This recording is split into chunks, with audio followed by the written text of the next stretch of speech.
நான் ஒரு பிணவரையில் மார்க் வேலை செய்கிறேன். ஒரு நாள் ஒரு இளம்பெண்ணின் சடலம் கொண்டுவரப்பட்டது. அதை 2 நாட்கள் கழித்து எடுத்து செல்வதாக கூறினார்கள். நான் சடலத்தை அதற்குரிய இடத்தில் வைத்தேன். ஆனால் சுமார் 1.5 மணி நேரம் கழித்து நான் திரும்பிச் சென்றபோது அந்த சடலத்தில் லேசான அசைவு இருப்பதையும் அது தன் கையை மேலே உயர்த்தி இருப்பதையும் கண்டேன். இதை பார்த்ததும் என் சுயநினைவே போய்விட்டது. என் ஆத்மா நடுங்கியது மற்றும் நெஞ்சை உறைய வைக்கும் ஒரு ரகசியம் என் முன் திறந்தது. என் பெயர் வினோத். நான் ஒரு சாதாரண மனிதன். வாழ்க்கையின் சுமைகளுக்கு அடியில் நசுங்கிப் போயிருக்கிறேன். தினமும் காலையில் எழுகிறேன், மாலையில் என்னால் முடிந்தவரை உழைக்கிறேன். அப்போதுதான் வீட்டுச் செலவை சமாளிக்க முடியும். என்னிடம் பெரிய சொத்துக்களோ பெரிய கனவுகளோ இல்லை. வீட்டின் வாடகையை நேரத்திற்கு செலுத்த வேண்டும் மற்றும் என் குழந்தைகள் பசியோடு தூங்கக்கூடாது என்பது மட்டுமே என் கவலை. ஆனால் விதி எனக்கு மக்கள் பயப்படும் ஒரு வேலையை கொடுத்திருக்கிறது. நான் மருத்துவமனையின் பிணவரையில் வேலை செய்கிறேன். அது சடலங்கள் வைக்கப்படும் இடம். இங்கே தினமும் எண்ணற்ற கதைகளை தங்களுக்குள் மறைத்து வைத்திருக்கும் சடலங்கள் வருகின்றன. சிலர் விபத்தில் சிக்கியவர்கள், சிலர் நோயால் தோற்றவர்கள், சிலர் கொடுமை மற்றும் அநீதியால் கொல்லப்பட்டவர்கள். சில சமயங்களில் இந்த பிணவரை உடல்களின் மரணத்தை மட்டுமல்ல, மனிதர்களின் முழுமையடையாத கதைகளையும் தனக்குள் சிறைபிடித்துக் கொள்வதாக தோன்றுகிறது. இரவு நேரம் எனக்கு எப்போதுமே மிகவும் கடினமானதாக இருக்கும். மாலையில் மருத்துவமனையின் பரபரப்பு குறையத் தொடங்கும். நோயாளிகளின் உறவினர்கள் மெதுவாக வீடு திரும்புவார்கள். வார்டுகளின் விளக்குகள் அணைக்கப்படும். அப்போது நான் என் சிறிய அறையில் அமர்ந்து, இன்று எத்தனை பேர் உயிருடன் இருக்கிறார்கள், எத்தனை பேரின் கதை இங்கே வந்து மௌனமாகிவிடும் என்று யோசித்துக் கொண்டிருப்பேன். ஆனால் நாளை ஒருவேளை இதே ஃப்ரீசர்களில் நாமும் வரக்கூடும்.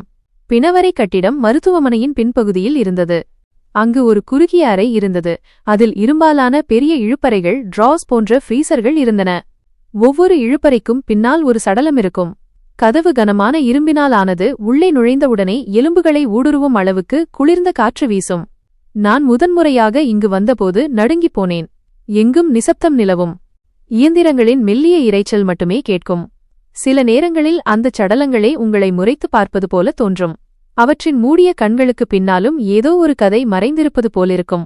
ஆனால் காலப்போக்கில் நான் பழகிவிட்டேன். ஒருமுறை என் மகன், அப்பா, நீங்கள் என்ன வேலை செய்கிறீர்கள் என்று அப்பாவியாக கேட்டான். நான் பேச்சை மாற்றிவிட்டு மருத்துவமனையில் நோயாளிகளுடன் வேலை செய்கிறேன் என்று கூறினேன். என் நாட்கள் சடலங்களுக்கு நடுவே கழிகிறது என்பதை அவனிடம் எப்படி சொல்வது? என் வேலை கடினமானது அல்ல, ஆனால் நரம்புகளை உடைக்கும் அளவுக்கு மன உளைச்சல் தரக்கூடியது. ஆம்புலன்ஸ் வரும், சடலம் இறக்கப்படும். நான் காகிதங்களில் பெயர், வயது மற்றும் இறப்புக்கான காரணத்தை பதிவு செய்வேன். பிறகு சடலத்திற்கு ஒரு எண்ணெய் கொடுத்து ஃப்ரீசரில் வைப்பேன். சில சமயங்களில் அனாதைச் சடலங்களின் உறவினர்கள் என் முன் நின்று அழுவார்கள். அவர்களின் கண்ணீரை பார்க்கும்போது என் நெஞ்சில் பாரம் கூடும். பலமுறை மக்கள் பணம் கொடுத்து, தம்பி, சடலத்தை நன்றாக பார்த்துக்கொள், நாளைக்குள் நாங்கள் எடுத்துச் செல்கிறோம் என்று கூறுவார்கள். அந்த நாளும் மற்ற நாட்களைப் போலவே இருந்தது. ஆனால் அதுவே என் வாழ்க்கையின் மிக பயங்கரமான நாளாக மாறும் என்று எனக்கு தெரிந்திருக்கவில்லை. மதியம் ஒரு ஆம்புலன்ஸ் வந்தது. அதில் ஒரு இளம்பெண்ணின் சடலம் இருந்தது. வயது சுமார் 27 அல்லது 28 இருக்கும். தூக்கத்திலிருந்து எழுப்பப்படுவதற்கு முன் தடுக்கப்பட்டது போன்ற அழகான முகம். அவளுடைய சகோதரர்கள் அல்லது உறவினர்கள் என்று கருதப்படும் 3 ஆண்கள் கடுமையான குரலில், இதை 2-3 நாட்களுக்கு வைக்க வேண்டும், அதன் பிறகு நாங்கள் எடுத்துச் செல்வோம் என்று கூறினார்கள். நான் பதிவேட்டில் விவரங்களை எழுதி கையெழுத்திட்டேன். அவர்கள் செல்லும்போது அவர்கள் முகத்தில் ஒரு விசித்திரமான நிம்மதி தெரிந்தது. ஏதோ ஒரு பெரிய சுமையிலிருந்து விடுபட்டது போல இருந்தது. ஒரு கணம் எனக்கு அவர்கள் மீது சந்தேகம் வந்தது. ஆனால் என் வேலை கேள்வி கேட்பது அல்ல, சடலத்தை பாதுகாப்பது மட்டுமே. நான் சடலத்தை டிராலியில் வைத்தேன். ஃப்ரீசரின் இழுப்பறையில் தள்ளினேன். கதவை மூடும்போது அவளுடைய முகம் என் கண் முன்னே இருந்தது. அவள் என்னை பார்ப்பது போலவே எனக்கு தோன்றியது. இரவு மெதுவாக கழியத் தொடங்கியது மற்றும் மருத்துவமனை வெறிச்சோடத் தொடங்கியது. நான் என் அறையில் அமர்ந்து தேநீர் குடித்துக் கொண்டிருந்தேன். அப்போது அறியாத ஒரு அமைதியின்மையும் பதற்றமும் என்னை சூழ்ந்து கொண்டது. யாரோ என்னை மீண்டும் மீண்டும் அழைப்பது போல இருந்தது. நான் தலையை உலுக்கினேன். ஆனால் இதயம் சென்று பார், ஏதேனும் தவறு இருக்கிறதா என்று சொன்னது. நான் எழுந்து பிணவரைக்குள் சென்றேன். கதவை திறந்ததும் குளிர்ந்த காற்று என் உடலை கிழிப்பது போல இருந்தது. நான் நேராக அந்த பெண் வைக்கப்பட்டிருந்த இழுப்பறையை நோக்கிச் சென்றேன். இழுப்பறையை திறந்ததும் என் கால்கள் தரையில் புதைந்து போயின. அந்த பெண்ணின் கை மேலே உயர்ந்திருந்தது. என் மூச்சு நின்றது. நான் கண்களை தேய்த்து பார்த்தேன். ஆம், அவளுடைய கை உண்மையில் அவளுடைய நெஞ்சிலிருந்து மேலே உயர்ந்திருந்தது. யாரோ ஒருவர் கடைசி முயற்சியாக காற்றை பிடிக்க முயன்றது போல அது இருந்தது. என் இதயம் வேகமாக துடிக்கத் தொடங்கியது. கைகள் நடுங்கின. நான் வேகமாக இழுப்பறையை மூடிவிட்டு பின்வாங்கினேன். இது என்ன நடக்கிறது? நான் இதையெல்லாம் கனவில் பார்க்கிறேனா? அறையை விட்டு வெளியே வந்ததும் என் கால்கள் தள்ளாடத் தொடங்கின. நான் எனக்குள்ளேயே முணுமுணுக்கத் தொடங்கினேன். இல்லை, இது சாத்தியமில்லை. பிணம் அசையாது. ஆனால் நான் என் கண்களால் பார்த்தேன். என்னை நானே சமாதானப்படுத்த முயன்றேன். ஆனால் என் மனம் அதை ஏற்க தயாராக இல்லை. கடைசியில் நான் என் அறைக்கு திரும்பி படுக்கையில் படுத்தேன். கண்களை மூடினால் அதே காட்சி கண்முன் வந்தது. மீண்டும் மீண்டும் அவளுடைய கை காற்றில் உயர்வது போல தோன்றியது. திடீரென்று எனக்கு ஒரு கனவு வந்தது. அந்த பெண் உயிருடன் என் முன் நின்று கொண்டிருந்தாள். அவள் கண்களில் கண்ணீர் இருந்தது. அவள் என்னை அழைத்துக் கொண்டிருந்தாள். என்னை காப்பாற்றுங்கள். என்னை உயிருடன் புதைக்க விடாதீர்கள். நான் திடுக்கிட்டு எழுந்தேன். உடல் முழுவதும் வியர்வையில் நனைந்திருந்தது.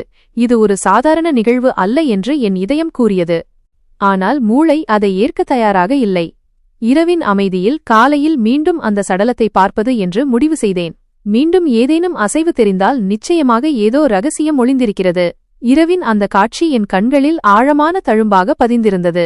அறையின் சுவர்கள் குளிர்ச்சியாக இருந்தன. ஆனால் என் நெற்றியில் வியர்வை துளிகள் ஓடிக்கொண்டிருந்தன. இதயம் விலா எலும்புகளை உடைத்து வெளியே வந்துவிடும் போல இருந்தது. இது சோர்வு அல்லது பிரமை என்று என்னை நானே பலமுறை சமாதானப்படுத்திக் கொண்டேன். பிணங்கள் உயிர் பெறுவதில்லை. ஆனால் இதயத்தின் ஒரு மூலையில் ஒரு பிடிவாதமான குரல் தொடர்ந்து சொல்லிக்கொண்டே இருந்தது. அவள் அங்கே இறந்து கிடக்கவில்லை. நீ பார்க்க வேண்டிய ஏதோ ஒன்று இருக்கிறது. காலையில் சூரிய ஒளி ஜன்னல் வழியாக உள்ளே வந்தது. ஆனால் என் இதயம் இன்னும் இருளில்தான் அலைந்து கொண்டிருந்தது. தூக்கம் முழுமையடையவில்லை. கண்கள் கனத்தன. ஆனால் மீண்டும் பிணவரைக்குச் செல்ல வேண்டும் என்று இதயம் முடிவு செய்திருந்தது. தேநீர் கோப்பை முன்னால் இருந்தது. ஆனால் உதடுகள் வரை செல்ல முடியவில்லை. ஒவ்வொரு நொடியும் அதே தருணம் நினைவுக்கு வந்தது. அந்த கை மேலே உயர்ந்திருந்தது. நான் உண்மையில் பார்த்தேனா அல்லது அது என் கண்களின் மாயையா? கடைசியில் நான் தைரியத்தை வரவழைத்துக் கொண்டு டார்ச், பதிவேடு மற்றும் கையுறைகளை எடுத்தேன். கால்கள் கனமாக இருந்தன. ஆனால் இன்று பார்க்காவிட்டால் இந்த ரகசியம் எப்போதும் ரகசியமாகவே இருக்குமென்று இதயம் கூறியது. பிணவரையின் கதவை திறந்ததும் மீண்டும் அதே குளிர்ந்த காற்று உடலை துளைத்தது. உள்ளே நுழைந்ததும் அமைதியும் வெறிச்சோடிய சூழலும் என்னை சூழ்ந்து கொண்டன. இயந்திரங்களின் இரைச்சலை தவிர வேறு எந்த சத்தமும் இல்லை. நான் மெதுவாக அந்த இளம்பெண்ணின் சடலமிருந்த இழுப்பறையை நோக்கி நகர்ந்தேன். இதயம் தாறுமாறாக துடித்தது. ஒரு கணம் திரும்பி இங்கிருந்து வெளியே ஓடிவிடலாமா என்று நினைத்தேன். ஆனால் கால்கள் நிற்கவில்லை. நான் இழுப்பறையின் கைப்பிடியை பிடித்தேன். உள்ளங்கை வியர்வையினால் வழுக்கியது. மூச்சை பிடித்துக்கொண்டு மெதுவாக இழுப்பறையை இழுத்தேன். சடலம் அங்கேயே இருந்தது. கண்கள் மூடியிருந்தன. முகம் அமைதியாக இருந்தது. ஆனால் அவளுடைய முகத்தில் ஒரு விசித்திரமான போராட்டமும் இருந்தது. ஆழ்ந்த உறக்கத்தில் தொலைந்து போனது போல இருந்தது. நான் உற்று பார்த்தேன். நேற்று இரவு மேலே உயர்ந்து இருந்த அவளுடைய கை இப்போது அதன் இடத்தில் இருந்தது. ஒருவேளை அது உண்மையில் என் பிரமையாக இருக்கலாம். ஆனால் நான் திரும்ப முயன்றபோது திடீரென்று அவளுடைய நெஞ்சில் லேசான அசைவு ஏற்பட்டது. யாரோ உள்ளிருந்து மூச்சுவிட்டது போல இருந்தது. என் கால்களில் சக்தி இல்லாமல் போனது. நான் அங்கேயே உறைந்து நின்றேன். கையிலிருந்த டார்ச் ஆடத் தொடங்கியது மற்றும் ஒளி மீண்டும் மீண்டும் சுவரில் விழுந்தது. இறைவா, இது என்ன? பிணமும் சுவாசிக்க முடியுமா? வெகு நேரம் வரை என்னால் அசையக்கூட முடியவில்லை. பிறகு உண்மையில் உயிருடன் இருந்தால் இதை சோதிக்க இதுவே சரியான நேரம் என்று இதயம் கூறியது. நான் நடுங்கும் கைகளுடன் டார்ச் ஒளியை அவள் நெஞ்சின் மீது செலுத்தினேன். லேசான ஏறி இறங்கும் அசைவு தெரிந்தது. நான் காது கொடுத்து கேட்டேன். காற்றில் இயந்திரங்களின் சத்தத்திற்கு நடுவே மிக மெல்லிய மூச்சு காற்று ஓடுவது போல எனக்கு தோன்றியது. இவள் உயிருடன் இருக்கிறாள் என்று என் இதயம் அலறியது. ஒரு கணம் உடனே ஓடிச் சென்று மருத்துவரை அழைக்கலாம் என்று தோன்றியது. ஆனால் அடுத்த கணமே மூளை தடுத்தது. இதெல்லாம் என் பிரமையாக இருந்தால் பிணவரைக்காரன் பைத்தியமாகிவிட்டான் என்று மக்கள் சொல்வார்கள். வேலையும் போய்விடும், மானமும் போய்விடும். நான் குனிந்து இன்னும் அருகில் சென்றேன். அவளுடைய உதடுகளை பார்த்தேன். அவை லேசாக அசைவது போல தோன்றியது. என் வாயிலிருந்து தன்னிச்சையாக ஒரு வார்த்தை வந்தது. அம்மா, உங்களுக்கு கேட்கிறதா? எந்த பதிலும் வரவில்லை. வெறும் அமைதி. நான் நடுங்கும் கைகளால் அவளுடைய நாடித்துடிப்பை சோதிக்க முயன்றேன். கையுறையின் மேல் லேசான கூச்சம் ஏற்பட்டது. மிக மெதுவான துடிப்பு போல இருந்தது. என் இதயம் துள்ளி தொண்டை வரை வந்தது. இது இறந்த மனிதனின் துடிப்பாக இருக்க முடியாது. அன்று இரவு நான் அறைக்கு திரும்பியபோது தூக்கம் மீண்டும் என்னை தாக்கியது. கண்கள் மூடியதும் அதே பெண் கனவில் என் முன் வந்தாள். இம்முறை அவள் கையை மட்டும் அசைக்கவில்லை. மாறாக முழு பலத்துடன் என்னை காப்பாற்றுங்கள் என்று கத்தினாள். அவர்கள் என்னை கொன்றுவிடுவார்கள். என்னை இங்கே விட்டுவிடாதீர்கள் என்று கூறினாள். நான் அலறிக்கொண்டு விழித்தேன். இதயம் வேகமாக துடித்துக் கொண்டிருந்தது. மூச்சு கட்டுக்கடங்காமல் இருந்தது. இப்போது இது எதுவும் என் பிரமை இல்லை என்று எனக்கு உறுதியாகிவிட்டது. அந்த பெண் உயிருடன் இருக்கிறாள். விடிந்ததும் நான் இனி அமைதியாக இருக்க முடியாது என்று முடிவு செய்தேன். யாரும் நம்பினாலும் நம்பாவிட்டாலும் நான் யாரிடமாவது சொல்லியே ஆக வேண்டும். ஆனால் ஒரு பயமும் இருந்தது. நேற்று அந்த சடலத்தை விட்டுச் சென்ற நபர்களின் முகத்தில் ஒரு விசித்திரமான நிம்மதி இருந்தது. ஒருவேளை அவர்களே உண்மையான குற்றவாளிகளாக இருந்து விஷயம் அவர்கள் வரை சென்றால் என் உயிருக்கே ஆபத்து ஏற்படலாம்.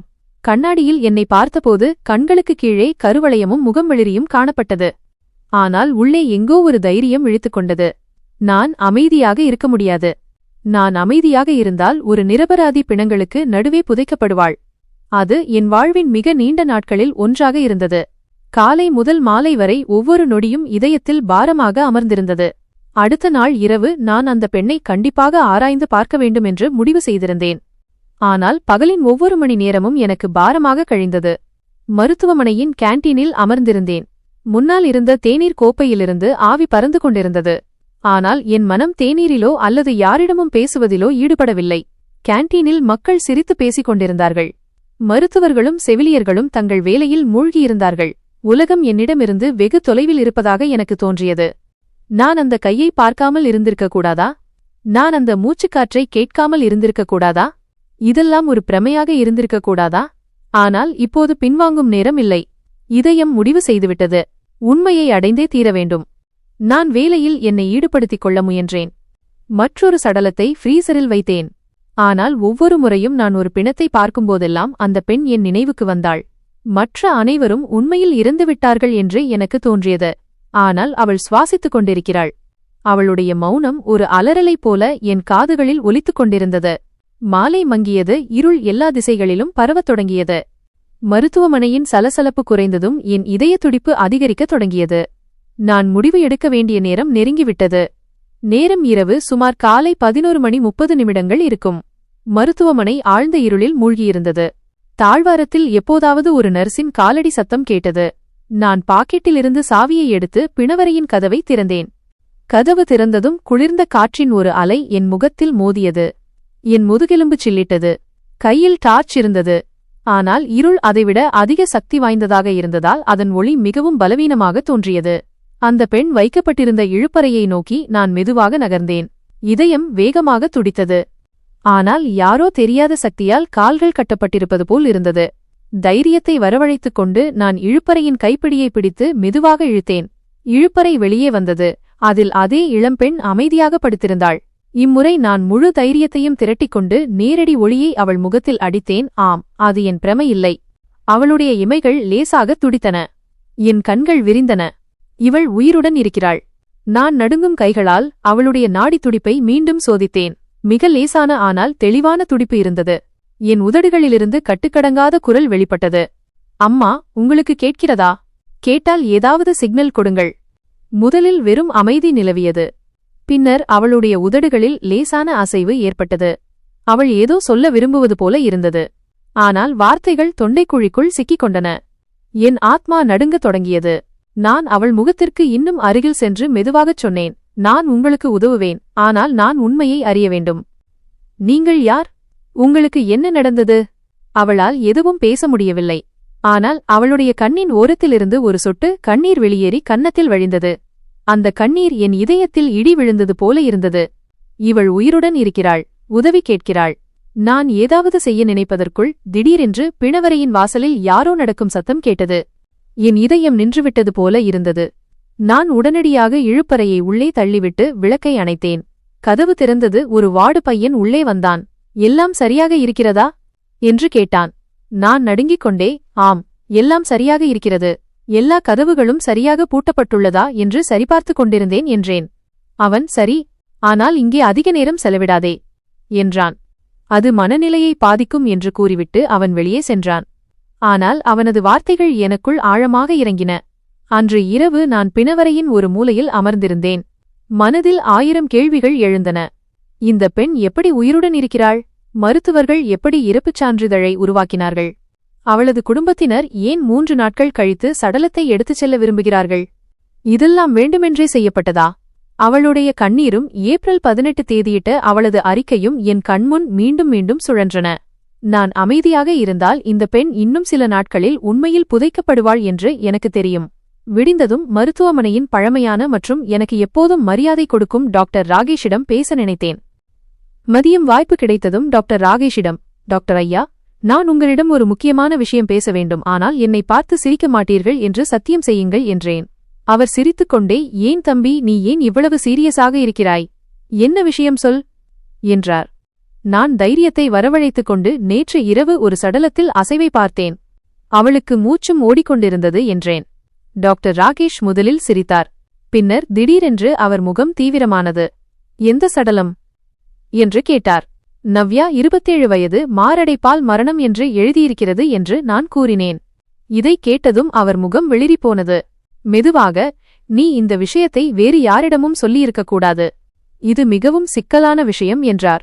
நான் பயந்துவிட்டேன். அப்படியென்றால் இதை பற்றி உங்களுக்கு தெரியுமா என்று கேட்டேன். டாக்டர் ராகேஷ் ஆழ்ந்த பெருமூச்சு விட்டு, சில மரணங்களை இயற்கை கொடுப்பதில்லை, மனிதன் கொடுக்கிறான் என்பதை மட்டும் புரிந்துகொள். சில உண்மைகள் வெளிவந்தால் பெரிய ஆபத்து ஏற்படும் என்றார். என் கால்களுக்கு அடியில் பூமி நழுவியது. அப்படியென்றால் இது உண்மையில் ஒரு சதியா? அன்று இரவு நான் இன்னும் பயந்து போனேன்.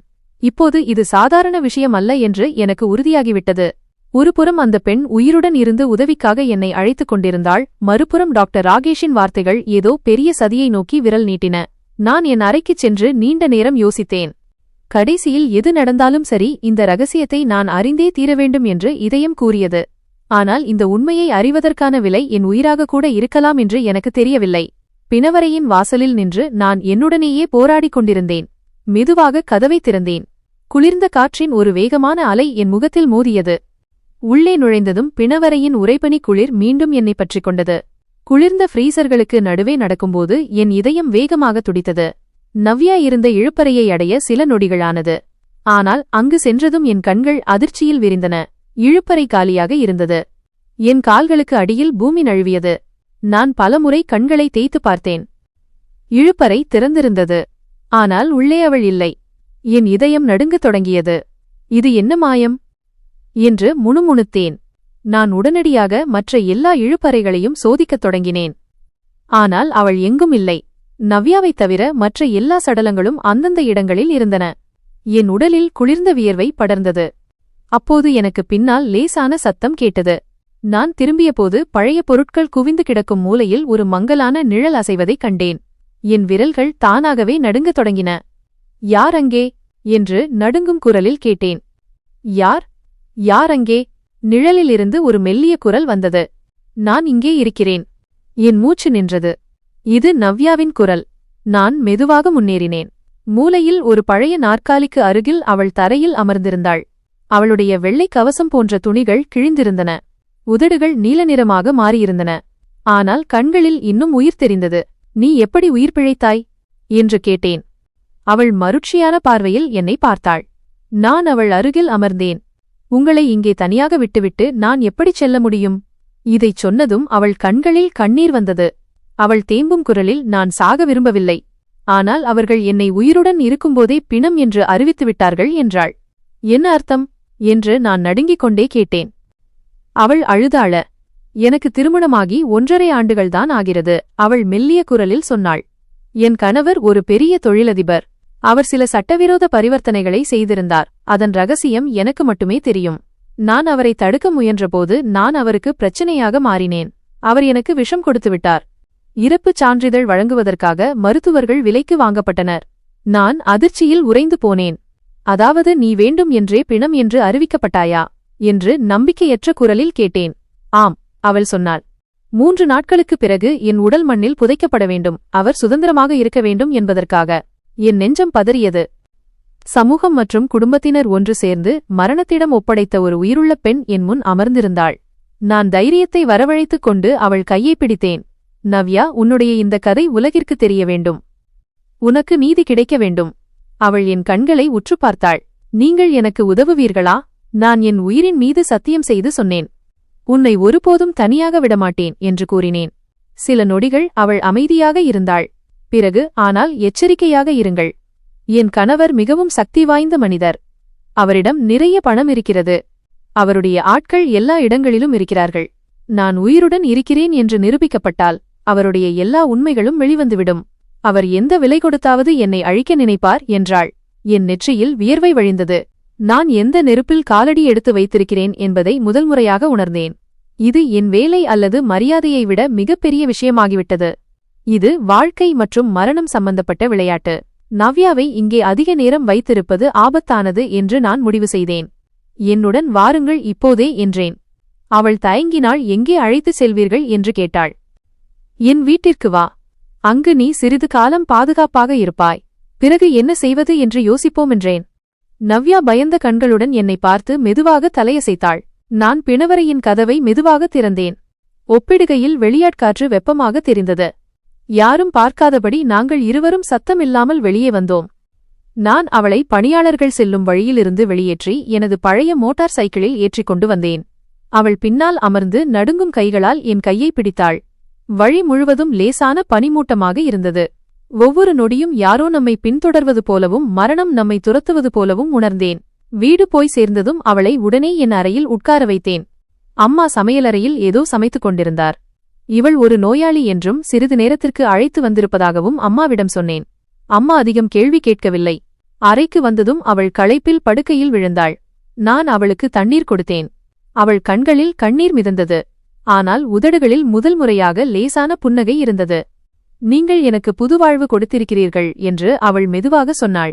இதுவே வாழ்க்கையின் மிகப்பெரிய பரீட்சை என்று என் மனதிற்குள் நினைத்தேன். இப்போது இந்த கதை நவ்யாவினுடையது மட்டுமல்ல, இது என்னுடையதாகவும் ஆகிவிட்டது.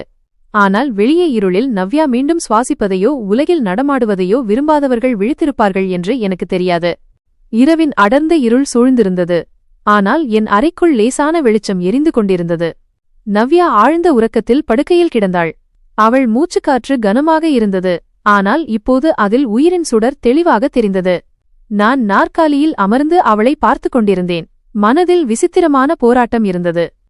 ஒரு பக்கம் அவளை மரணத்திலிருந்து காப்பாற்றிய மகிழ்ச்சி, மறுபுறம் இந்த ரகசியம் எவ்வளவு காலம் மறைந்திருக்கும் என்ற பயம். நான் டம்ளரை எடுத்து நவ்யாவுக்கு தண்ணீர் கொடுக்க முயன்றேன். அவள் சிரமப்பட்டு கண்களை திறந்து என்னை பார்த்தாள். பயப்படாதே, இப்போது நீ பாதுகாப்பாக இருக்கிறாய் என்று மென்மையாகச் சொன்னேன். அவள் மெல்லிய குரலில், பாதுகாப்பு இல்லை.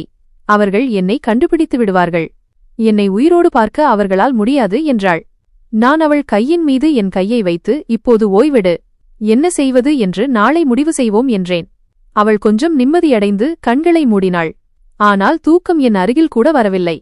மறுபுறம் இரவின் பின்பகுதியில் பிணவரையின் கதவு மெதுவாக திறந்தது. 2 அரச வண்டிகள் கட்டிடத்தின் பின்னால் வந்து நின்றன. உயரமான மற்றும் பளபளக்கும் காலணிகள் அணிந்த 3 ஆண்கள் உள்ளே நுழைந்தனர். அவர்களுடன் நவ்யாவின் கணவருடன் நான் எப்போதாவது பார்க்கும் நபர் ஒருவரும் இருந்தார். அவர் பெயர் மயங்க். அவர் அவனது வலது கையாக கருதப்பட்டார். அவர்கள் ஒவ்வொரு அறையாக திறந்தார்கள். பிறகு நவ்யாவின் அறைக்கு அருகே நின்றார்கள். கிஷோர் டார்ச் வெளிச்சத்தை உள்ளே அடித்து திடுக்கிட்டு பின்வாங்கினான். பிணம் எங்கே என்று கடுமையான குரலில் கேட்டான். உடனிருந்தவர்கள் ஒருவரையொருவர் பார்த்து கொண்டனர். ஊழியர்கள் தவறுதலாக வேறு இடத்திற்கு மாற்றியிருக்கலாம் என்று அவர்களில் ஒருவர் கூறினார். கிஷோரின் முகம் கோபத்தால் இறுகியது. இந்த பிணம் தவறுதலாக காணாமல் போகாது. அவள் உயிரோடு இருப்பதன் அர்த்தம் என்னவென்று உங்களுக்கு தெரியுமா என்று கத்தினான். எல்லோரும் அமைதியானார்கள். பிணவரையில் அவர்களின் பேச்சின் எதிரொலி இன்னும் பயங்கரமாக இருந்தது. கிஷோர் போனை எடுத்து ஒரு எண்ணுக்கு அழைத்தான். சார், விஷயம் விபரீதமாகிவிட்டது. பிணம் இருந்த இடத்தில் இல்லை என்றான். சில நொடிகள் அமைதிக்குப் பிறகு, சரி, நான் புரிந்து கொண்டேன். நாங்கள் அவளை கண்டுபிடிப்போம் என்று சொன்னான். போனை வைத்துவிட்டு இன்று பணியில் இல்லாத ஊழியர்களை தேடுங்கள். குறிப்பாக மாலை ஷிப்டிலிருந்த அந்த பையனை என்றான். விடிந்ததும் சூரிய ஒளி அறைக்குள் எட்டி பார்த்தது. நவ்யா விழித்திருந்தாள். நேராக அமர்ந்து ஜன்னல் வழியே வெளியே பார்த்து கொண்டிருந்தாள். அவள் கண்களில் பயமும் குழப்பமும் இருந்தது. என்ன ஆச்சு என்று கேட்டேன். அவர்கள் என்னை இழுத்து செல்வது போல் கனவு கண்டேன் என்றாள். நான் பெருமூச்சு விட்டேன். இது வெறும் கனவு மட்டுமல்ல, நிஜத்திலும் அவர்கள் அதைத்தான் விரும்புகிறார்கள். நாம் விரைவில் முடிவு எடுக்க வேண்டும் என்றேன். நான் போலீஸ் நிலையத்திற்கு போக முடியாது. போலீசும் அவர்கள் கையில்தான் இருக்கிறது என்று அவள் சொன்னாள். எனக்கு சவுகான் என்று ஒரு நண்பர் இருக்கிறார் என்றேன். அவர் நேர்மையானவர் மற்றும் தைரியமானவர். நாம் அவரிடம் சென்றால் ஒருவேளை இந்த மர்மம் விலகலாம். நவ்யா தலையசைத்தாள். ஆனால் அவள் முகத்தில் இன்னும் பயம் இருந்தது. மதிய வேளையில் சவுகான் அவர்களிடம் பேசுவதற்காக அலுவலகம் செல்வதாக சொல்லிவிட்டு வீட்டை விட்டு வெளியேறினேன். தெருவின் மூலையில் யாரோ என்னை பின்தொடர்வதை உணர்ந்தேன். திரும்பி பார்த்தால் 2 அந்நியர்கள் சிறிது தூரத்தில் இருந்தார்கள். சாதாரண வழிப்போக்கர்கள் போல தெரிந்தாலும் அவர்களின் கண்கள் என் மீது மட்டுமே பதிந்திருந்தன. என் வேகம் அதிகரித்தது. நெஞ்சில் வியர்வை வழிந்தது. பிணவரைக்கு சென்றவர்கள் இவர்கள்தான் என்று எனக்கு தெரியும். நான் நேராக சவுகான் அவர்களின் அலுவலகத்தை அடைந்தேன். அவர் காகித குவியல்களுக்கு நடுவே மும்முரமாக அமர்ந்திருந்தார். என்னை பார்த்ததும் ஆச்சரியப்பட்டார். அட நண்பா, இவ்வளவு நாட்களுக்குப் பிறகு எல்லாம் நலம்தானே என்றார். நான் கதவை மூடிவிட்டு அவரிடம் எல்லாவற்றையும் சொன்னேன். பிணவரையிலிருந்து நவ்யாவை மீட்டது, அவளது நிலைமை மற்றும் அவளது கணவரின் சதி அனைத்தையும் கூறினேன். சவுகான் சில நொடிகள் அமைதியாக இருந்தார். பின்னர், இது மிகப்பெரிய ஊழல். ஆனால் இதுபோன்ற வழக்குகளில் உயிருக்கு ஆபத்து இருக்கும் என்பது உனக்கு தெரியும் என்றார். உயிர் ஏற்கனவே ஆபத்தில்தான் இருக்கிறது. இனி பின்வாங்கும் பேச்சுக்கே இடமில்லை என்றேன். சவுகான் ஒரு நீண்ட பெருமூச்சு விட்டு, சரி, நீ நவ்யாவை மறைத்துவை. நான் ஆதாரங்களை சேகரித்து இந்த செய்தியை பரப்புகிறேன். ஆனால் நினைவில் கொள், அவர்கள் மிகவும் சக்தி வாய்ந்தவர்கள். நீ ஒவ்வொரு நொடியும் எச்சரிக்கையாக இருக்க வேண்டும் என்றார். வீட்டிற்கு திரும்பியதும் நவ்யா கவலையுடன் அமர்ந்திருந்தாள். எங்கே போயிருந்தீர்கள் என்று உடனே கேட்டாள். நமக்கு உதவும் ஒரு நண்பரை பார்க்கச் சென்றிருந்தேன் என்றேன். நவ்யா தாழ்ந்த குரலில், யாரோ நம்மை கண்காணிப்பது போல் இருக்கிறது. சற்று முன்பு ஜன்னலுக்கு வெளியே ஒரு நிழல் சென்றது என்றாள். என் நெஞ்சம் பதறியது. நான் ஜன்னல் வரை சென்றேன். ஆனால் வெளியே எதுவும் இல்லை. இருந்தாலும் எதிரிகள் நெருங்கிவிட்டார்கள் என்பதை புரிந்து கொண்டேன். மாலையில் நான் கதவை பூட்டச் சென்றபோது யாரோ மெதுவாக கதவை தட்டினார்கள். யார் என்று மெதுவாக கேட்டேன். வெளியிலிருந்து தண்ணீர் தொட்டியை சோதிக்க வேண்டும் என்று பதில் வந்தது. நான் கதவை திறந்தவுடனேயே 2 பேர் வலுக்கட்டாயமாக உள்ளே நுழைந்தார்கள். அவர்கள் கைகளில் ஆயுதங்கள் மின்னின. சத்தமில்லாமல் உட்காருங்கள், இல்லையென்றால் சுட்டுவிடுவோம் என்று அவர்களில் ஒருவன் என்னை பார்த்து கத்தினான். பயத்தில் நவ்யா உறைந்து போனாள். இருவரும் நேராக அவள் அருகில் சென்றனர். எங்களுடன் வரவேண்டும் என்றார்கள். நான் குறுக்கே நின்றேன். இவள் எங்கும் வரமாட்டாள் என்றேன். அவர்கள் என்னை வலுவாக தள்ளிவிட்டார்கள். நான் தரையில் விழுந்தேன். ஒருவன் துப்பாக்கியை நேராக காட்டி, சத்தம் போடாதே, இல்லையென்றால் உன் பிணத்தையும் அவளை எடுத்த அதே பிணவரைக்கு அனுப்பிவிடுவோம் என்றான். அந்த தருணத்தில் கதவு வேகமாக திறந்தது. என் அம்மா உள்ளே வந்தார். நாங்கள் இருக்கும் நிலையை பார்த்து அம்மா அலறினார். என்ன செய்கிறீர்கள் நீங்கள் என்று கத்தினார். அவரது குரலை கேட்டு தாக்குதல்காரர்கள் ஒரு கணம் குழப்பமடைந்தனர். நான் அந்த தருணத்தை பயன்படுத்தி தைரியமாக ஒருவனின் கையை பிடித்து தள்ளினேன். துப்பாக்கி கீழே விழுந்தது. நவ்யா மற்றவனை தள்ளினாள். சத்தம் அதிகமானதால் அக்கம் பக்கத்தினரும் ஓடி வந்தனர். அந்த 2 தாக்குதல்காரர்களும் பயந்து ஓடிவிட்டனர். ஆனால் போகும்போது இந்த விளையாட்டு இன்னும் முடியவில்லை என்று சொல்லிவிட்டுச் சென்றனர். இரவில் நவ்யா என் அருகில் அமர்ந்திருந்தாள். அவள் முகத்தில் பயத்தின் நிழல் இருந்தது. அவர்கள் நம்மை கண்டுபிடித்து விட்டார்கள். இனி நாம் எங்கே போவோம் என்று கேட்டாள். நான் ஆழ்ந்த மூச்சுடன் பதில் சொன்னேன். நாம் ஓடிப்போகிறவர்கள் அல்ல. இப்போது இது ஒரு போர், நாம் உண்மைக்காக போராடுவோம் என்றேன். அவள் கண்களில் ஈரம் இருந்தது. அவள் மீண்டும் அவர்கள் கையில் சிக்கினால் உண்மையை சொல்வதற்கு முன்பே அவளை கொன்றுவிடுவார்கள் என்று சொன்னாள். நான் அவள் கையை பிடித்து, இனி நீ தனியாக இல்லை, நான் உன்னுடன் இருக்கிறேன் என்றேன். நாளை நாம் அடுத்த கட்ட நடவடிக்கையை எடுப்போம் என்றேன். ஆனால் இந்த புயல் இப்போதைக்கு நிற்காது என்று எனக்குள்ளும் ஒரு எண்ணம் இருந்தது. இது வெறும் ஒரு ஆரம்ப அதிர்ச்சிதான். இரவு முழுவதும் தூக்கம் கண்களை விட்டு வெகு தொலைவில் இருந்தது. நவ்யா அறையில் அமைதியாக அமர்ந்து வெளியே இருக்கும் இருளை பார்த்து கொண்டிருந்தாள். வீடு ஆபத்தில் இருப்பதை நினைத்து நான் கவலைப்பட்டேன். அவர்கள் மீண்டும் வந்தால் நாம் தப்ப முடியாமல் போகலாம். விடிந்ததும் நவ்யாவிடம், நாம் இங்கே அதிக நேரம் இருக்க முடியாது, நகரை விட்டு வெளியேற வேண்டும் என்றேன். எங்கே போவோம் என்று கேட்டாள். சவுகான் தனது கிராமத்திற்கு செல்கிறார். அங்கே நம்மை யாராலும் அடையாளம் காண முடியாது என்று சொன்னேன்.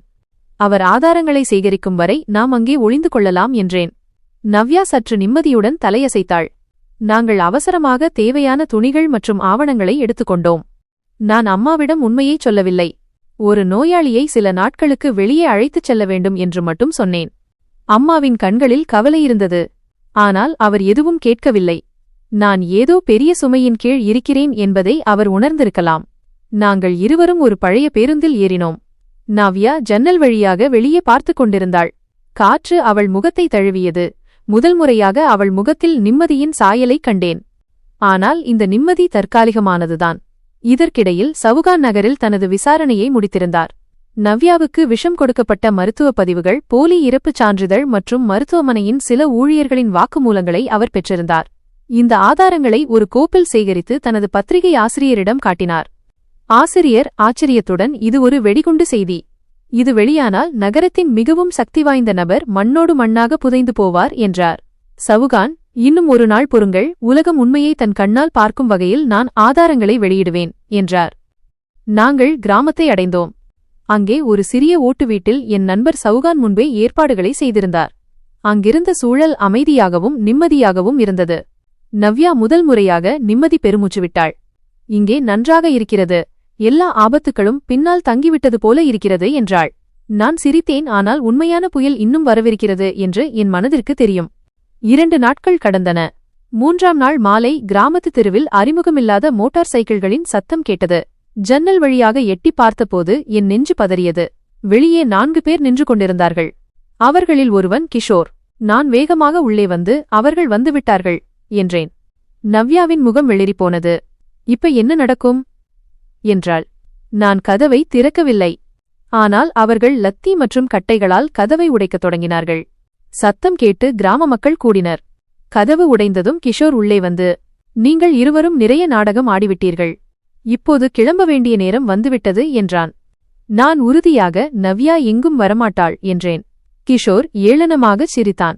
யார் தடுப்பார்கள் என்றான். திடீரென்று தூரத்தில் போலீஸ் வண்டிகளின் சைரன் சத்தம் கேட்டது.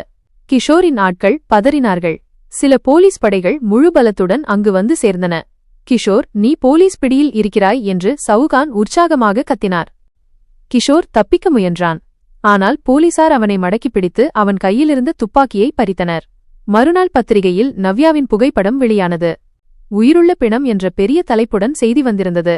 ஒரு பெண்ணை அவளது கணவன் விஷம் கொடுத்து இறந்துவிட்டதாக அறிவித்த செய்தி அது. நகரம் முழுவதும் பரபரப்பு ஏற்பட்டது. நவ்யாவின் கணவரை போலீசார் கைது செய்தனர். போலி இறப்பு சான்றிதழ் தயாரித்த மருத்துவமனை மருத்துவர்களும் பிடிபட்டனர். மக்கள் நாவில் ஒரே பேச்சுதான் இருந்தது. மனைவியை உயிரோடு புதைக்க நினைத்த இவன் எப்பேற்பட்ட கொடூரமான மனிதன். நவ்யா இப்போது பாதுகாப்பாக இருந்தாள். ஆனால் அவள் இதயத்தில் ஏற்பட்ட காயங்கள் மிக ஆழமானவை. அவை ஒருவேளை ஆறாமலேயே போகலாம். சில மாதங்களுக்குப் பிறகு வழக்கு நீதிமன்றத்தில் நடந்தது. நீதிமன்றம் அவளது கணவனுக்கு ஆயுள் தண்டனை விதித்தது. நான் இப்போதும் பிணவரையில் வேலை செய்கிறேன். ஆனால் ஒவ்வொரு முறையும் ஒரு பிணத்தை பார்க்கும்போது என் மனதில் ஒரு ரகசியம் எழுகிறது. எப்போதோ இதே பனி போன்ற இருள்தான் ஒரு அப்பாவிப் பெண்ணின் மரணச் செய்தியாக மாறவிருந்தது என்பது எனக்கு நினைவுக்கு வருகிறது. எப்படியோ நீதிமன்றம் நவ்யாவின் கணவருக்கு ஆயுள் தண்டனை விதித்தது. இது பணமும் அதிகாரமும் எப்போதும் உண்மையை நசுக்க முடியாது என்ற பெரிய செய்தியை நகரத்திற்கு வழங்கியது. இந்த சதியில் உதவிய மருத்துவமனை டாக்டர்கள் மற்றும் ஊழியர்களுக்கும் கடுமையான தண்டனை கிடைத்தது. இந்த பயங்கரமான அத்தியாயம் முடிவுக்கு வந்தது. ஆனால் எனக்கும் நவ்யாவுக்கும் வாழ்க்கை புயல் இன்னும் நிற்கவில்லை. அதன் திசைதான் மாறியிருந்தது. நான் இப்போதும் மருத்துவமனையின் பிணவரையில் வேலை செய்தேன். ஆனால் என் வேலை செய்யும் விதம் இப்போது மாறிவிட்டது. நான் இப்போது காகிதங்களில் பெயர், வயது மற்றும் இறப்புக்கான காரணத்தை பதிவு செய்யும் ஊழியர் மட்டுமல்ல. இருளை கிழித்து ஒரு உயிரை திரும்பக் கொண்டு வந்தவன் நான். ஒவ்வொரு பிணத்தை பார்க்கும்போதும் இந்த குளிர்ந்த உடலுக்குள்ளும் சொல்லப்படாத கதை ஏதேனும் புதைந்து கிடக்கிறதா என்ற சந்தேகம் என் மனதில் எழும். என் பார்வை இப்போது இயந்திரத்தனமாக இல்லாமல் கேள்விகள் கேட்பதாக மாறியிருந்தது. நீதிமன்ற விசாரணைக்குப் பிறகு நவ்யா முழுமையாக குணமடைந்திருந்தாள். ஆனால் கணவன் கொடுத்த மனரணங்களில் இருந்து மீள அவளுக்கு காலம் தேவைப்பட்டது. அவள் என்னுடனும் என் அம்மாவுடனும் வசித்து வந்தாள். ஆரம்பத்தில் கொஞ்சம் ஆச்சரியப்பட்ட என் அம்மா இப்போது நவ்யாவை தன் மகள் போலவே நேசித்தார். என் துணிச்சலை அம்மா புரிந்து கொண்டார். தன் மகன் ஒரு நிரபராதியின் உயிரை காப்பாற்றியதற்காக பெருமைப்பட்டார். ஒருநாள் நான் எனது மோட்டார் சைக்கிளில் பிணவரைக்கு சென்று கொண்டிருந்தபோது வழியில் ஒரு பழைய மாளிகைக்கு வெளியே சிலர் கூடியிருப்பதை பார்த்தேன்.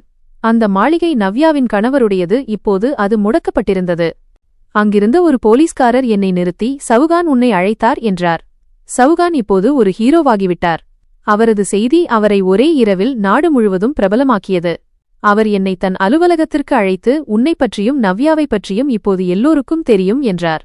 நவ்யாவுக்கு பாதுகாப்பு தேவை, உனக்கும் கூட. எல்லா இடங்களிலும் நண்பர்களைக் கொண்ட மிக சக்தி வாய்ந்த ஒருவருக்கு எதிராக நீ குரல் கொடுத்துள்ளாய். அவர்கள் சும்மா இருக்க மாட்டார்கள் என்றார். சவுகான் சொன்னது சரிதான். நீதிமன்ற தீர்ப்பு வந்து சில வாரங்களுக்குப் பிறகு என் பிணவரை அறைக்கு வெளியே ஒரு மிரட்டல் கடிதம் கிடைத்தது. உண்மைக்கான விலையை நீ கொடுக்க வேண்டியிருக்கும் என்று அதில் இருந்தது. என் மனதில் பயம் குடிகொண்டது. நான் நேர்மையாக நடந்து கொண்ட ஒரு சாதாரண மனிதன். ஆனால் இப்போது நான் நிழல் உலகப் போராட்டத்தை எதிர்கொள்ள வேண்டியிருந்தது. ஒரு மாலை நான் டூட்டி முடிந்து வீடு திரும்பியபோது நவ்யா மிகவும் வருத்தமாக இருப்பதைக் கண்டேன். என்ன ஆச்சு என்று கேட்டேன். வெளியே யாரோ இருந்தார்கள் என்று நடுங்கும் குரலில் சொன்னாள். கிராமத்தில் நம்மை சந்தித்த அதே ஆட்கள். மயங்க் திரும்பி வந்துவிட்டான் என்று நினைக்கிறேன் என்றாள். மயங்க் என்பவன் நவ்யாவின் கணவனின் வலது கை. அவனை போலீசாரால் பிடிக்க முடியவில்லை. ஒருவேளை அவன்தான் இந்த சதியின் மூளையாக இருந்திருக்கலாம். அவன் இன்னும் வெளியே இருக்கிறான். நாங்கள் இருவரும் சேர்ந்து உடனே சௌகானுக்கு போன் செய்தோம். நவ்யா எங்கே இருக்கிறாள் என்பது அவனுக்கு தெரிந்துவிட்டது. நீங்கள் இருவரும் ஒழிய வேண்டும். நான் போலீஸ் பாதுகாப்புக்கு ஏற்பாடு செய்கிறேன் என்றார் சௌகான். அதுவரை என் நண்பரின் பண்ணை வீட்டுக்கு செல்லுங்கள் என்றார். இரவின் இருளில் என் பழைய மோட்டார் சைக்கிள் மீண்டும் நாங்கள் தப்பிப்பதற்கான வழியாக மாறியது. அம்மா எதுவும் கேட்காமல் எங்களை ஆசீர்வதித்தார். இரவின் அமைதியில் நகரத் தெருக்களில் செல்லும்போது நீதிக்கான போராட்டம் நீதிமன்ற அறையோடு முடிவதில்லை என்பதை உணர்ந்தேன். அது அன்றாட வாழ்வின் ஒவ்வொரு அடியிலும் போராடப்படுகிறது. நாங்கள் ஒரு பழைய வெறிச்சோடிய பண்ணை வீட்டை அடைந்தோம். நான் கதவை மூடி பூட்டு போட்டு டார்ச் லைட்டை அடித்தேன். உள்ளே சூழல் விசித்திரமாக இருந்தது. பழைய தூசியும் அமைதியும் நிறைந்திருந்தது. இங்கே நாம் பாதுகாப்பாக இருக்கிறோம் என்று நவ்யாவிடம் சொன்னேன். ஆனால் என் பேச்சு முடிவதற்குள் திடீரென்று கதவு பலமாக உடைக்கப்பட்டது. வெளியே இருந்த வெளிச்சத்தில் எனக்கு மயங்க் தெரிந்தான். அவனுக்கு பின்னால் இன்னும் 2 பேர் இருந்தார்கள். அனைவரின் கைகளிலும் ஆயுதங்கள் இருந்தன. பிணவரைக்காரனே, நிறைய விளையாடிவிட்டாய். மயங்க் கொடூரமாகச் சிரித்தான். என் எஜமானரை சிறைக்கு அனுப்பினாய். இந்த செத்தவள் உண்மையை சொல்லிவிட்டாள். இப்போதே இந்த விளையாட்டு முடியும் என்றான். நான் நவ்யாவை பின்னுக்கு தள்ளிவிட்டு ஓடு என்று பலமாக கத்தினேன். நவ்யா பதறினாள். ஆனால் என் முகத்தை பார்த்து தைரியத்தை வரவழைத்துக் கொண்டு வீட்டின் பின் கதவை நோக்கி ஓடினாள். நான் ஒரு பழைய நாற்காலியை தூக்கி மயங்க் மீது வீசினேன். இதனால் அவனை சிறிது நேரம் தடுக்க முடிந்தது. என் இதயம் வேகமாக துடித்தது. நான் சண்டையிடும் ஆள் இல்லை, ஒரு சாதாரண மனிதன்.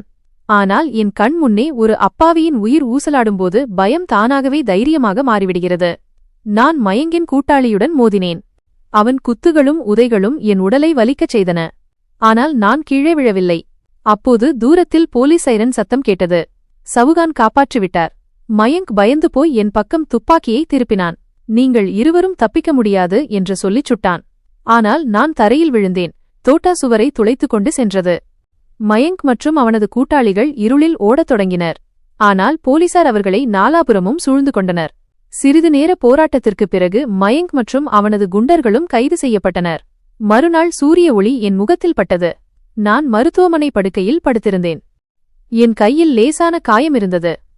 நவ்யா என் அருகில் அமர்ந்திருந்தாள். அவள் கையில் தேநீர் கோப்பை இருந்தது. நீ என் உயிரை காப்பாற்றினாய் என்று மெல்லிய குரலில் சொன்னாள். இல்லை, நாம் ஒருவருக்கொருவர் உயிரை காப்பாற்றினோம் என்று பதிலளித்தேன். இப்போது அந்த கெட்ட கனவு உண்மையில் முடிந்துவிட்டது. அன்றே நான் வேலையை விட்டுவிட்டேன். நான் பிணவரையில் வேலை செய்வதை நிறுத்திவிட்டேன். நான் இப்போது உயிரற்ற உடல்களுக்கு அல்ல, உயிருள்ள மனிதர்களுக்கு ஆதரவளிக்க விரும்பினேன். சவுகான் எனக்கு பத்திரிகை அலுவலகத்தில் வேலை வாங்கி தந்தார். உண்மை உரக்க பேசப்படும் ரிப்போர்ட்டிங் உலகில் நான் இணைந்தேன். நவ்யா ஒரு தொண்டு நிறுவனத்தை தொடங்கினாள். அது குடும்ப வன்முறையால் பாதிக்கப்பட்ட பெண்களுக்கு உதவியது. நாங்கள் ஒரு புதிய வீட்டை எடுத்தோம்.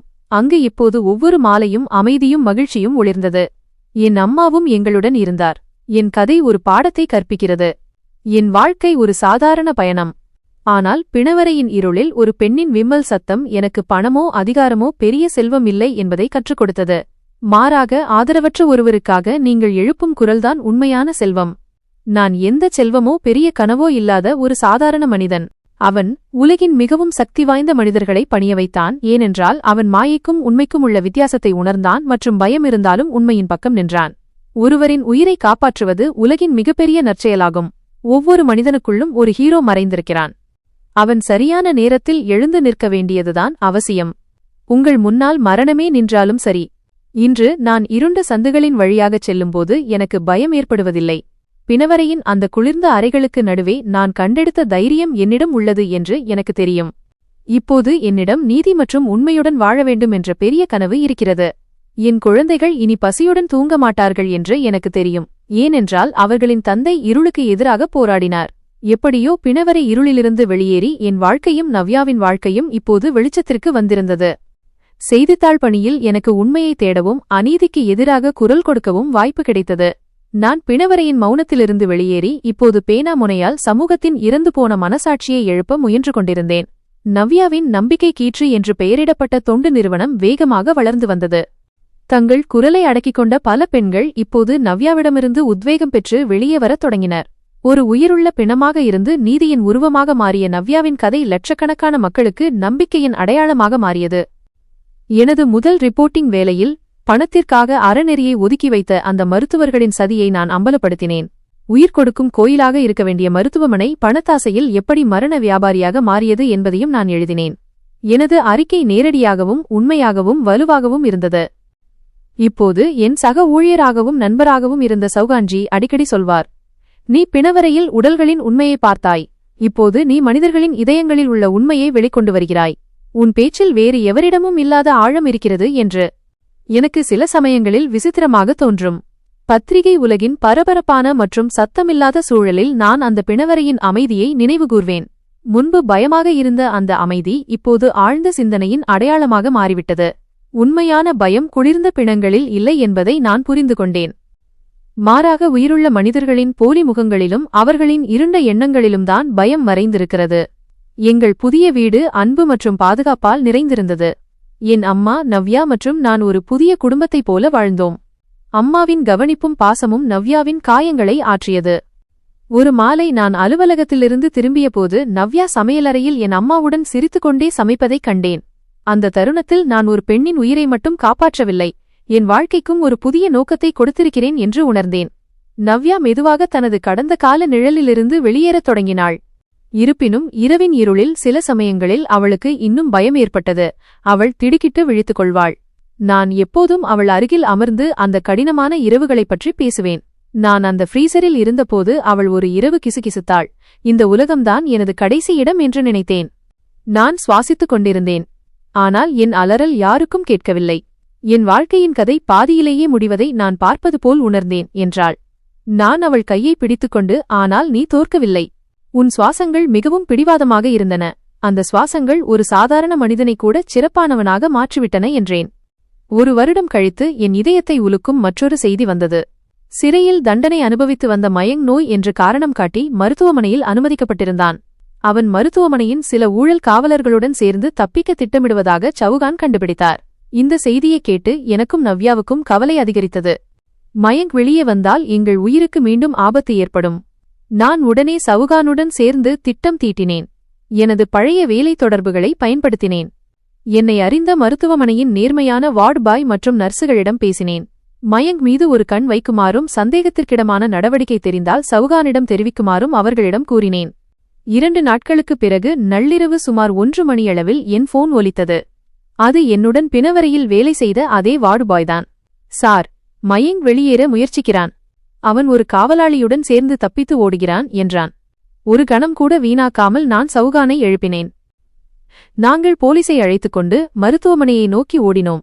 மருத்துவமனையை அடைந்ததும் எனது பழைய அடையாளத்தை பயன்படுத்தி பாதுகாப்பு பணியாளர்களை தாண்டி மயங்க் இருந்த பிரிவை நோக்கி நேராக ஓடினேன். அங்கே மயங்க் ஒரு வார்டுபாய் சீருடை அணிந்து தப்பிக்க முயல்வதைக் கண்டேன். என்னை பார்த்ததும் அவன் முகத்தில் கோபமும் வெறுப்பும் வந்தது. நீ மீண்டும் வந்துவிட்டாயா? எப்போது என் பின்னாலிருந்து விலகுவாய் பிணவரைக்காரனே என்று அவன் கத்தினான். நீ உண்மையாகவே சட்டத்தின் முன் தலைவணங்கும் வரை என்று நான் சவால் விட்டேன்.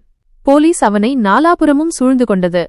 இம்முறை மயங்க் மற்றும் அவனது கூட்டாளிகள் அனைவரும் எந்த தப்புமில்லாமல் கைது செய்யப்பட்டனர். ஒரு நேர்மையான நபர் தனது கடந்த கால அனுபவங்களிலிருந்து எப்படி வலிமை பெற முடியும் என்பதை இந்த சம்பவம் நிரூபித்தது. சில வருடங்களுக்குப் பிறகு நவ்யாவின் நம்பிக்கை கீற்று அமைப்பு இப்போது தேசிய அளவிலான அமைப்பாக மாறியிருந்தது. இது நூற்றுக்கணக்கான பெண்களுக்கு புது வாழ்வு அளித்தது. நான் ஒரு தீவிரமான பத்திரிகையாளராக எனது அடையாளத்தை உருவாக்கினேன். நான் ஒருபோதும் உண்மையுடன் சமரசம் செய்து கொண்டதில்லை. நாங்கள் இருவரும் பணத்தையோ புகழையோ விரும்பவில்லை, ஏனென்றால் எங்கள் வாழ்வின் மிகப்பெரிய வெற்றி நான் பிணவரையின் ஃப்ரீசரில் இருந்து ஒரு உயிரை வெளியே கொண்டு வந்ததுதான் என்று எங்களுக்கு தெரியும். ஒருநாள் நவ்யா நம்பிக்கை கீற்று அமைப்பின் ஆண்டு விழாவில் மேடையில் தன் கதையைச் சொன்னாள். நான் ஒரு சாதாரண பிணவரை ஊழியராக இருந்து என் வேலையையும் உயிரையும் பணயம் வைத்து அவளுக்கு உதவிய பகுதியை அவள் வலியுறுத்தி கூறினாள். அவள் என்னை பார்த்து, இன்று நான் என்னவாக இருக்கிறேனோ அது பிணங்களுக்கு நடுவே நான் சுவாசிப்பதை கேட்ட ஒரு மனிதனால்தான் என்றாள். அந்த மனிதர் ஒரு மருத்துவரோ அல்லது போலீஸோ இல்லை. அவர் மனிதநேயத்தை தனது பணிக்கு மேலாக வைத்த ஒரு சாதாரண மனிதர். இருளைக் கண்டு பயப்பட வேண்டாம், ஏனென்றால் இருள்தான் ஒளியின் மதிப்பை சொல்கிறது என்று அவர் எனக்கு கற்றுக் கொடுத்தார் என்றாள். அவள் பேச்சை முடித்ததும் அரங்கம் முழுவதும் கைதட்டல் ஒலியால் அதிர்ந்தது. நான் அந்த கூட்டத்தில் கடைசியாக நின்று கொண்டிருந்தேன். என் கண்களில் ஆனந்த கண்ணீர் இருந்தது. என் வாழ்க்கையின் இந்த கதை ஒரு எளிய உண்மையை சொல்கிறது. மனிதனின் நேர்மை மற்றும் அவனது மனிதாபிமான உணர்வுகளே மிகப்பெரிய செல்வம். தினமும் பிணவரையில் வேலை செய்து குடும்பத்தை நடத்திய ஒரு சாதாரண மனிதன் மனிதநேயத்தின் சக்தி உலகின் எந்த சதியையும் எந்த அநீதியையும் விட பெரியது என்பதை உலகிற்கு காட்டினான். நீங்கள் ஒரு நிரபராதிக்காக உண்மையின் பக்கம் நிற்கும்போது நீங்கள் அவர்களின் உயிரை மட்டும் காப்பாற்றவில்லை, உங்கள் ஆன்மாவிற்கு ஒரு புதிய மற்றும் மகத்தான நோக்கத்தையும் கொடுக்கிறீர்கள். பயத்திற்கு அப்பால்தான் உண்மையான தைரியம் பிறக்கிறது. அன்று பிணவரையில் நான் செய்தது வெறும் வேலை அல்ல, அது நான் மனிதன் என்பதற்கான மிகப்பெரிய சான்று. பிணவரை ஊழியரிலிருந்து சத்தியத்தின் காவலனாக மாறிய எனது பயணம் உங்களின் தொழில்முறை பதவி முக்கியமல்ல, உங்கள் இதயத்தின் நோக்கம்தான் முக்கியம் என்பதை சொல்கிறது. நண்பர்களே, இந்த கதை முற்றிலும் கற்பனையானது. எந்தவொரு நபர், நிறுவனம் அல்லது சமூகத்தின் உணர்வுகளையும் புண்படுத்துவது இதன் நோக்கமல்ல. கதையில் காட்டப்பட்டுள்ள கதாபாத்திரங்கள், நிகழ்வுகள் மற்றும் சூழ்நிலைகள் சமூகச் செய்தியை வழங்கும் நோக்கத்திற்காக மட்டுமே வழங்கப்பட்டுள்ளன. பொய்யான குற்றச்சாட்டுகள், தவறான புரிதல்கள் மற்றும் தவறான முடிவுகள் ஒருவரின் வாழ்க்கையை சீரழித்துவிடும் என்பதைச் சொல்வதே எங்கள் நோக்கம். தயவுசெய்து இதை ஒரு சமூக மற்றும் உணர்வுபூர்வமான பாடமாக பாருங்கள். ஆம் நண்பர்களே, எங்களின் இன்றைய இந்த கதை உங்களுக்கு எப்படி இருந்தது என்று கமெண்ட் செய்து சொல்லுங்கள். இதுபோன்ற கதைகளை கேட்க எங்கள் சேனலை சப்ஸ்கிரைப் செய்யுங்கள். இந்த கதைக்கு ஒரு லைக் கொடுங்கள், அதோடு பகிருங்கள். ஆம் நண்பர்களே, நீங்கள் இந்த கதையை எந்த நகரத்திலிருந்து கேட்கிறீர்கள் என்பதையும் கமெண்ட் செய்து உங்கள் நகரத்தின் பெயரைச் சொல்லுங்கள். நன்றி.